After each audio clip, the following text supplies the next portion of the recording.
কাজ করতে করতে আর ভালো লাগে না, অতিষ্ঠ হয়ে গেছি।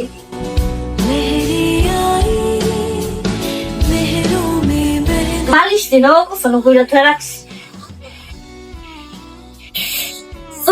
আর ভালো লাগে নাই।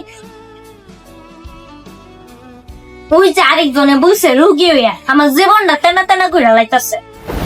ইভা, তুমি আমার একটা কাজ করে দাও না, একটু যাও না আমার লাগে ওই রুমের থেকে একটু পানি নিয়াও। আমি ভাবতাম না তোমারটা তুমি গিয়া লইয়া হাওগা। তোমার লগে প্রেম কইরা বিয়া করাটা আমার জীবনের সবচেয়ে বড় ভুল আছিল। আগে যেহেতু জানতাম তোমার মন যাওয়ার লাগে আমার ওতলা কাজ করন লাগবো, তাইলে জীবনে আমি তোমার দ্বারা বিয়া হইলাম না। তোমার বিয়া কইরা আমার জীবনটা একদম তছনছ হয়ে গেছে। আর তোমার এবার কি কুম, দোষটা তো আর তোমার না, দোষটা তো তোমার মতো সম্পূর্ণ পুরুষ জাতি। পুরুষরা মেয়েরারে বিয়া কইরা তুচ্ছ মনে করে, কাজের মেয়ে মনে করে, মেয়েরারে মানুষে মনে করেন। আসলে পুরুষটা মেয়েরারে কখনো সম্মান করতে পারছে না, ভালোবাসতে পারছে না। ছি পুরুষ জাতি, ছি। ইফা, আসলে পুরুষ জাতি নিয়ে তোমার একটা ভুল ধারণা আছে। শোনো, আমি তোমার একটা গল্প বলি, যেটা শুনলে হয়তো বা পুরুষ জাতির উপরে আজকে থেকে তোমার এই ঘৃণাটা আর কাজ করবে না। তাহলে শোনো, আমি তোমাকে একটা গল্প বলি। আসলে গল্পটা হচ্ছে, একটা ছেলে একটা মেয়েকে অনেক ভালোবেসে বিয়ে করে, কিন্তু বিয়ের 1 মাস পরই ছেলেটা মেয়েটাকে জোর করে ডিভোর্স দিয়ে দেয়। আর ডিভোর্সের সময় ছেলেটা মেয়েটাকে একটি চিঠি দিয়ে বলে এই চিঠিটা ডিভোর্সের 6 মাস পরে পড়ার জন্য। মেয়েটা তখন বলে, আপনি তো আমাকে এত ভালোবাসছেন, তারপরেও বিয়ের 1 মাস যেতে না যেতে আপনি আমাকে ডিভোর্স দিচ্ছেন, তাও জোর করে। আপনার এই চিঠি নিয়ে আমি কি করব? তখন ছেলেটা খুব অনুরোধ করলো যে প্লিজ তুমি আমার এই অনুরোধটা রাখো। ছেলেটা মেয়েটাকে অনুরোধ করলো যে তুমি দয়া করে ডিভোর্সের 6 মাস পরেই এই চিঠিটা পড়ো, এর আগে কখনোই পড়ো না।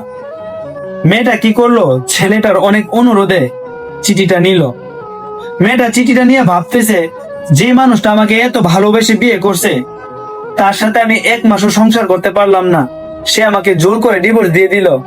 সেও ওই পুরুষ জাতিকে ঘৃণা করতে লাগলো।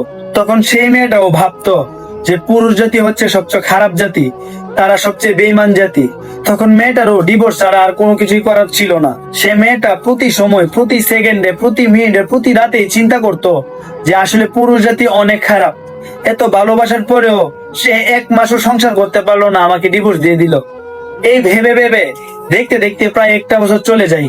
মেয়েটাও কোনো সময় বিবাহ করেনি, আর ছেলেটারও কোনো সময় যোগাযোগ পাওয়া যায়নি। দীর্ঘ 1 বছর পর মেয়েটার মনে হলো ওর স্বামী তো ওকে ডিভোর্স দেওয়ার সময় একটি চিঠি দিয়েছিল, সেই চিঠি তো তখন পড়া হয়নি, যাই চিঠিটা পড়ে দেখি। তখন মেয়ে তার পুরনো আলমারি থেকে চিঠিটা বের করে যা পড়লো তা অবাক করার মতো ছিল। ওই চিঠিটাতে লেখা ছিল যে, প্রিয়, আমি তোমাকে অনেক বেশি ভালোবাসি, আর তুমি জানতে চাও না যে আমি বিয়ের 1 মাস পরে কেন তোমাকে ডিভোর্স দিলাম? তাহলে শোনো, 1 মাস পরেই আমার শরীরে ব্লাড ক্যান্সার দেখা দেয়, আর তখন ডাক্তার বলে আমি শুধু আর 4 মাস বেঁচে থাকতে পারবো। তখন এই কথা শুনে আমার মাথায় আকাশ ভেঙে পড়ে। আমি তখন শুধু একটা জিনিসই চিন্তা করেছিলাম যে আমি মারা গেলে তোমার কি হবে, তুমি কই খাবে, কি করবে, কি না করবে। তাই আমি ভাবলাম আমার এই ব্লাড ক্যান্সারের কথাটা তোমাকে জানাবো না, কিন্তু তুমি হয়তো বা আমাকে খারাপ ভাববে, তাই এই চিঠিটা তোমার উদ্দেশ্যে লেখা। আর আমিও জানি তুমি আমাকে খুব বেশি ভালোবাসো। আমি জানতাম আমার যে ব্লাড ক্যান্সার হয়েছে, এটা যদি তুমি জানো তাহলে আমার থেকে বেশি কষ্ট পাবে তুমি, আর আমি মারা গেলে তোমাকে দেখার মতো কেউ থাকবে না। তাই আমি অনেক ভেবেচিন্তেই তোমাকে ডিভোর্স দিয়েছি। আমি ভেবেছি যদি তোমাকে আমি ডিভোর্স দেই তাহলে তুমি তোমার বাবা মায়ের কাছে ভালো থাকবে, অথবা তোমার বাবা মা তোমাকে ভালো একটা ছেলে দেখে বিয়ে দিয়ে দিবে। আসলে পুরুষ জাতি কোনো সময় নিজেরটা চিন্তা করে না, পুরুষ জাতি চিন্তা করে তার ফ্যামিলির কথা, তার স্ত্রীর কথা, তার সন্তানের কথা। তাই পুরুষ জাতিকে খারাপ ভাবার আগে একটু চিন্তা করে ভেবো। ময়না, তুমি আমারে আমার ভুলটা ধরাই দিছি, তুমি আমারে মাফ করে দাও। পুরুষরা কখনো নিজের জন্য বাঁচে না, পুরুষরা বাঁচে তার ফ্যামিলির জন্য।